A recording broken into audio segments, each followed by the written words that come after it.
cacat. Diceritakan hiduplah seorang raja yang hanya memiliki satu mata dan satu kaki. Raja yang cacat itu dikenal cerdas dan baik hati. Suatu hari, raja berjalan-jalan di galeri kerajaan. Ia melihat lukisan-lukisan para pendahulunya. Ia pun punya keinginan untuk memiliki lukisan yang sama, agar suatu hari anak cucunya juga bisa melihat hal yang sama di galeri ini. Raja pun memanggil semua pelukis yang ada di negerinya. Ia meminta untuk dibuatkan satu lukisan yang indah dan terlihat gagah, untuk kemudian dipajang di galeri istana. Pelukis yang berani menerima tugas ini akan diberi imbalan sesuai keindahan lukisannya. Para pelukis mulai berpikir setelah mendengarkan titah raja.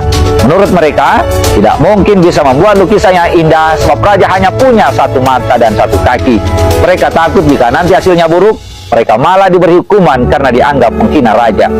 Pelukis-pelukis ini pun satu persatu mulai mengundurkan diri dengan berbagai alasan. Lalu salah seorang pelukis mengajukan diri untuk melukis raja yang cacat tersebut. Sang raja senang dengan keberanian pelukis ini. Berminggu-minggu si pelukis mengerjakan lukisan yang diminta oleh sang raja.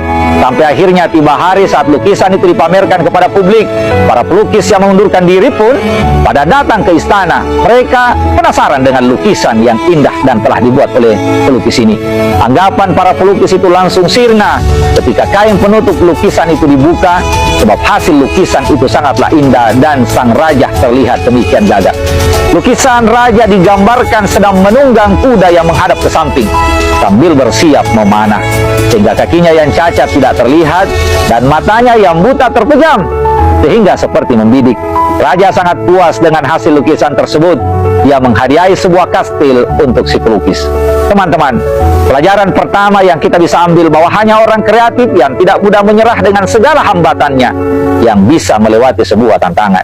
Bahwa yang berani mengambil resiko, bahwa yang berani berpikir di luar kebiasaan, bahwa yang bersedia untuk menantang dirinya menjadi lebih kreatif dan inovatiflah yang akan memenangkan pertempuran. Kedua, setiap manusia punya sisi kelemahan, sisi gelap, dan kekurangan.